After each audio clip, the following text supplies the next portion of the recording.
Sana, amta ngayko ba? Kay haike? Yam olame. Nungayribo nangbo? Nungayriye Datoy. Kaubukti kaubiramdribo oire aibo. Datoy, ay nangonda yam lankre.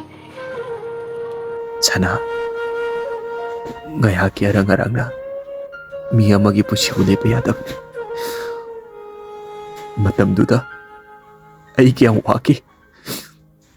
Nangbu lawbo lakpagi doon gi makon tabada ay lifam kangkiti.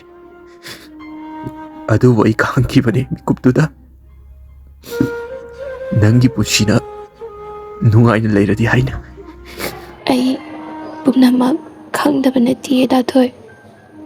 Ima pabunggi yathang na kanman kibana ay hektok pangam kidabane. Pare, ay among siya lugi. Pasana choro ko Datoy.